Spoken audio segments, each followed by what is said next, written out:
Salut chers internautes, j'espère que vous allez bien. Je me présente, je suis coach Gilles Landry, un des présentateurs du Titan Talk Show. Et aujourd'hui, nous aurons quelque chose d'exceptionnel, du jamais vu dans le Titan Talk Show. Nous aurons un gros témoignage sur une perte de poids impressionnante. Et pour ça, nous avons invité le jeune Mel. Mais ce jeune-là, il a fait quelque chose d'incroyable. Et tout à l'heure, là, nous l'aurons sur le plateau. N'oubliez pas, internautes, abonnez-vous. Si vous aimez, abonnez-vous. Et recommandez-nous à tous vos amis et votre entourage. On se dit à tout à l'heure dans le Titan Talk Show. Bonjour, je suis Mel Ndiamwa. Il y a quelques mois, je n'avais pas cette forme. J'étais obèse. Et aujourd'hui, je suis venu participer au talk show des Titans pour vous parler de ma transformation.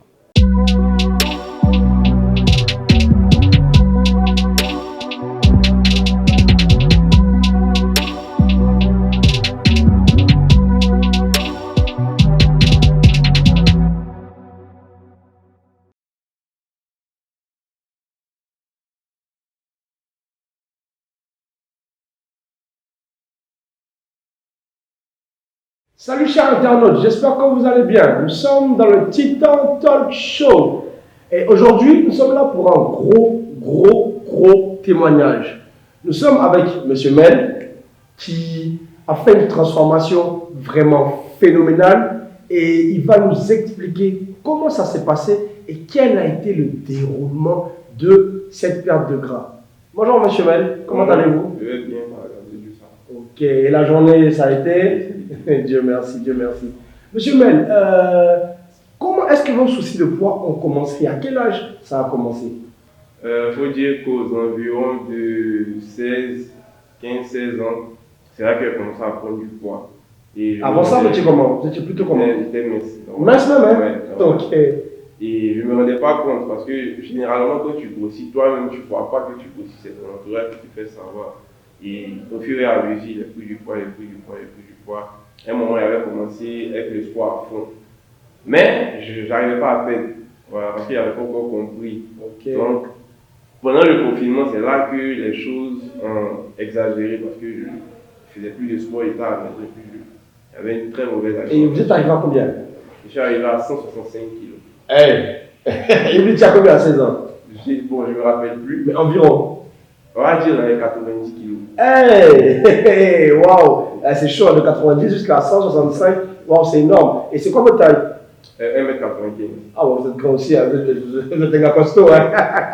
Ah, d'accord. Et c'est quoi qui a causé ça? C'est quoi l'alimentation?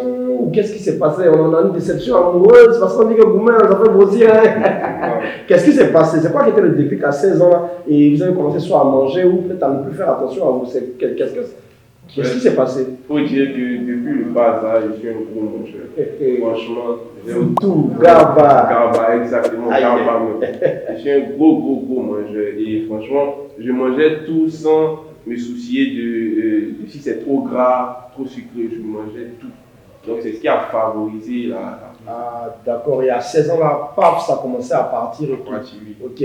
Et ce qu'on veut savoir là, c'est quelles ont été les conséquences de cette prise de poids-là, c'est exceptionnel, hein, de 95 à 165. Votre entourage, comment est-ce que l'entourage l'a appris? Vos amis à l'école, vos parents, comment est-ce qu'ils ont pris? Bon, mes amis, ils me faisaient savoir que je prenais du poids, ma famille et tout. Vous n'avez pas eu un petit surnom à l'école? Ouais, il y a un petit chinois, mais je préfère garder ça pour moi parce que c'est partagez ça avec nous, monsieur Mel. Et donc, mes amis, mon entourage me faisaient savoir que je prenais du poids. Et moi, personnellement, je ne croyais pas. Ça ne m'inquiétait pas, j'étais à l'aise dans mon corps. Bien qu'il y avait des petits trucs qui chignaient. Mais bon, j'étais dedans, je réussissais sans m'en rendre compte. Et puis, à un moment, j'ai décidé, en fait, quand je me suis rendu compte, de prendre ma vie en main et puis d'essayer de reprendre mon poids normal. D'accord, monsieur Mel. Quand vous nous dites, quand vous vous êtes rendu compte, c'était quoi l'élément déclencheur? Qu'est-ce qui a fait que vous vous êtes rendu compte? Voilà, il y a eu plusieurs facteurs qui m'ont fait prendre cette décision-là, qui m'ont permis de voir que j'étais vraiment à l'aise. Est-ce que vous pouvez partager ça avec nos internautes? Oui, déjà il y a ma mère Voilà, je remercie déjà ma maman parce qu'elle était la première personne à me faire savoir, vu qu'on vit ensemble. Elle avait remarqué que mon ventre était devenu très gros. Ouais, parce que là, il invente tout plat actuellement. Voilà, mon ventre était devenu très gros. Donc elle me faisait savoir, ah Mel, ton ventre grossit, fais attention, fais attention. Elle était la première personne. C'était le premier. Puis ensuite, il y a un ami ouais, du côté de la France qui s'appelle Saint-Michel Boussou. Lui aussi qui me mettait la pression, on s'est même fâché par rapport à ça parce qu'il me disait. Ah ouais, lui, wow. Il vous aime beaucoup, ouais. Beaucoup. Donc il me demandait de maigrir et tout, et moi je traînais, donc après quand c'est discuté un peu, mais ça va. Et il y a aussi mon pasteur à l'église, il faut le dire, parce que dans ses enseignements, souvent il parle, il axe un peu sur les phénomènes de la vie et tout, ça m'a touché. Et en dernier lieu, mon ex-patron, puis M. Anna, qui quand il m'a vu, il m'a dit, ah, mais fais attention, fais ceci, fais cela. Et c'est tous ces facteurs-là qui m'ont permis de me décider, en fait, de faire du poids. Ok. Donc, vraiment, merci à toutes ces personnes-là. Hein, parce que grâce à vous, on a un nouveau mail. On a un mail vraiment très, très différent. Voilà, du mail des 165 kilos. Donc, comment est-ce que ça a commencé? Vous avez commencé par quoi? Alimentation, faire du sport. Et c'est par quoi que vous avez commencé, monsieur? D'abord, il faut dire qu'avant, j'avais essayé de maigrir, mais je n'y arrivais pas. Donc, c'est quoi qui bloquait votre perte de poids? Je continuais à manger mal, en fait, parce que je ne savais pas que c'était ça le problème. Donc, la première des choses, quand j'ai décidé à nouveau, la première des choses que j'ai faites, c'est quoi? C'est de faire des recherches. Beaucoup de recherches. Une petite question. On mangeait combien de pains de foutu? Je peux manger 2 gros pains de foutu. Vraiment beaucoup. Donc, j'ai commencé par faire des recherches pour savoir en fait ce qu'il fallait faire pour bien m'informer, c'est très important. Et j'ai vu que la base en fait c'était l'alimentation.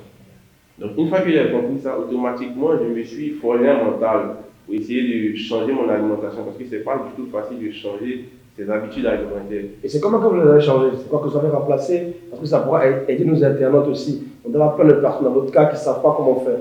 Donc, voilà, donner de petits conseils là, ça va beaucoup aider. Déjà, j'ai arrêté le gras, le sucre. Oui. Parce qu'il faut dire que je consommais beaucoup le sucre, les sodas et tout, les cornflakes, tout ça. Je consommais beaucoup de gras. Ça, j'ai essayé d'arrêter totalement. Là, ça fait plus d'1 an, j'ai plus consommé un soda. Ah, sérieux? Oui, plus d'1 an, j'ai totalement arrêté les sodas, les biscuits, tout ça. C'était des choses que j'adorais.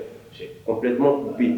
Et la sauce graine, la sauce arachide, c'est des choses que j'ai complètement arrêté. Et puis les grillades aussi. Et d'un coup? Oui, d'un coup. Non, il faut qu'on vous parle, non, vraiment, il faut nous dire.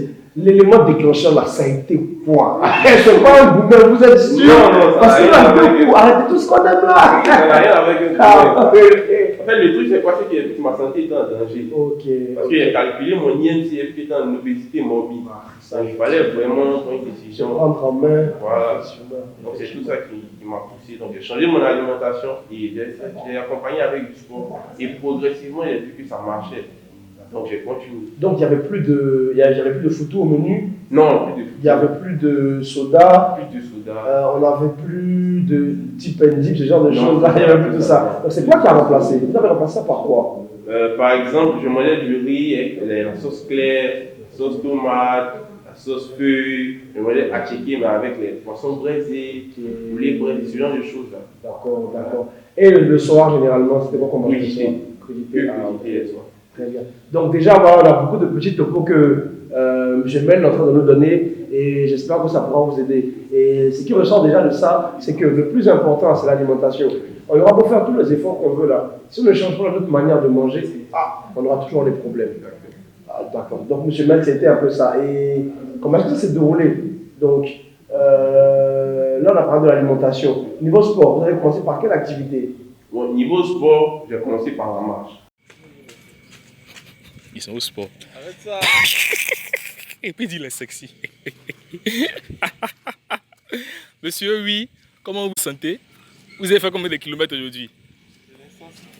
Ah, c'est bien. Allez, beaucoup de courage, hein? Voilà, déjà, il était sportif avant. On fait quel sport? Je suis judoka et samboïste. Pardonnez, ne me mettez pas au sol, monsieur. Je suis judoka et samboïste, mais j'avais laissé un peu. Donc, ce que j'ai fait pour ma perte de poids, j'ai commencé par la marche. Je faisais que marcher, marcher, et chaque samedi, j'essayais de faire des footings. Et c'était quoi la fréquence des marches? Bon, je marchais sur une distance. Et après, j'ai la fréquence combien de fois par semaine? Tous les jours. Ah, tous les jours, hein? Tous les jours. Et combien de temps? Oui. Combien de temps c'est-à-dire? Combien de temps de marche? Non, je n'avais pas de temps précis. Tu vois, j'avais des distances que je devais parcourir, mais je ne calculais pas. D'accord, donc l'objectif c'était les distances à chaque fois. C'était de bouger en fait. Ok. C'était ça l'objectif. Donc je marchais, c'est seulement les samedis que j'essayais de faire du footing. D'accord. Mais je n'arrivais pas à faire du long footing. Mon max c'était 15 minutes. Mais j'ai voulu m'améliorer et au fur et à mesure, aujourd'hui je peux faire 45 minutes de footing. Donc tout est une affaire de volonté. Tout est une affaire de volonté, exactement. Et comment ça s'est passé? Là, vous êtes descendu jusqu'à combien? De 165, Oui. vous êtes à le point le plus bas. Après les 165, c'était combien de kilos? 119 kilos. Waouh! Et ça s'est passé comment? On a perdu combien chaque mois? Comment est-ce que ça s'est passé? Bon, je n'ai pas évalué exactement combien j'ai perdu chaque mois, mais je me rappelle que le premier mois, j'avais perdu 17 kilos. Hey! Waouh! Le premier mois, j'avais perdu 17 kilos. Wow. Après, bon, je n'ai pas. Ok. Ah, wow, vraiment 17 kilos, c'est énorme, c'est énorme. Tu sais qu'après le premier mois là, tout le monde était un peu étonné à cause de vous. Hein? Et quelles ont commencé à être les réactions quand vous avez commencé? Est-ce que les gens vous ont motivé? Est-ce qu'ils vous ont découragé? Par la grâce de Dieu, mon entourage ne faisait que m'encourager. Tous ceux autour de moi ne faisaient que m'encourager. Donc ils ont fortement participé à ça en fait, fortement. cette perte de gras. Ils m'ont motivé. Moi aussi, je me suis motivé moi-même parce que si moi-même je n'ai pas la volonté, c'est nul en fait. Donc moi-même, je me suis motivé aussi et puis bon, le résultat est ici. D'accord, donc tout ce qui ressort de là, c'est que d'abord c'est une affaire de volonté. Oui, Et si on veut, on peut. Exactement. Parce que regardez, M. Mel dit la vraie vente, il peut arriver où là? Oui, il était énorme. Mais là, il est déjà énorme. seulement là, il est devenu tout plat. Donc, c'est une affaire de volonté. Et maintenant que vous avez perdu et tout, c'est votre objectif? C'est de le perdre encore ou c'est de le maintenir? Bon, actuellement, j'ai perdu, mais je n'ai pas les abdos. Moi, personnellement, mon objectif, c'est apparaître des abdos. C'est vraiment difficile, mais je me suis donné les conditions. Voilà. Et aussi, dans tout ce parcours-là, vous l'avez fait seul. Quand je dis seul, vous n'avez pas vu de professionnel, donc de coach, de nutritionniste, rien à personne. Au départ, j'ai commencé seul. Sur les 2 premières semaines, j'avais perdu 9 kilos. Après, comme je vous l'ai dit, mon boss, mon ex-patron, il a joué un rôle. Il m'a envoyé vers son diététicien. Donc, je suis allé voir le diététicien une fois. Il m'a donné des interdits. Ça m'a permis même de savoir qu'il y a des choses qu'il ne devait pas toucher. Il vous a mieux orienté. Voilà, il m'a mieux orienté. Donc, en plus de ça, j'ai continué au départ. J'étais tout seul. Maintenant, vers un moment, quand je fais du judo, j'ai repris avec mon coach Jules Trail. Il m'a beaucoup aidé aussi dans les exercices et le fonctionnement et tout. Ok, waouh. En tout cas, c'est vraiment super. Votre histoire là, elle est vraiment waouh. Parce que, comme je dis, de 165 à 119, c'est très, très, très impressionnant. Et nous voyons comment est-ce que l'entourage là a joué, comment est-ce que votre volonté là, elle a joué dans tout ça. Donc, prochain défi, ce sont les abdos. Donc, quand on va me revoir sur ce plateau encore, ce sera torse nu avec vos abdos. Ok, d'accord. Donc, pour la fin, là, qu'est-ce que vous pouvez dire à nos internautes? Alors, moi, le conseil que je peux donner, c'est d'avoir une bonne alimentation. C'est tout, c'est le secret. Essayez de changer vos habitudes alimentaires, que vous soyez une personne obèse ou même une personne fine. Parce que généralement, les personnes fines pensent qu'elles, bon, comme elles ne sont pas très favorables à la graisse cutanée, elles se disent qu'elles doivent tout manger. Non, voilà, la graisse viscérale, ça crée beaucoup de problèmes, ça crée des cancers. Donc, mon conseil, c'est d'avoir, que tu sois une personne grosse ou une personne fine, d'avoir une bonne alimentation. Voilà, c'est tout. Donc, chers internautes, j'espère que vous avez compris. Donc, le départ, c'est l'alimentation. Voilà, sans alimentation, on ne peut rien. Foutu à minuit là. Si tu continues ça, mon frère, ma soeur, tu ne vas rien perdre. Si tu veux faire comme Mel, perdre du poids, voilà, être comme tu veux, être plus à l'aise, avoir de l'énergie et tout, il faut déjà commencer par l'alimentation et allier ça à une pratique sportive. Parce que comme il a dit, il a commencé par de la marche, après il a repris ses activités de judo et tout. Donc, chers internautes, pour tous ceux qui ont des problèmes, nous vous conseillons vivement de faire comme Mel. Votre alimentation, là, il faut l'assainir. Parce que ce n'est pas qu'une affaire d'esthétique, c'est aussi une affaire de santé. Donc, nous vous faisons confiance. Donc là, le numéro du Titan Talk Show sur le témoignage de perte de gras est terminé. Et on se dit à bientôt pour un nouvel épisode dans le Titan Talk Show.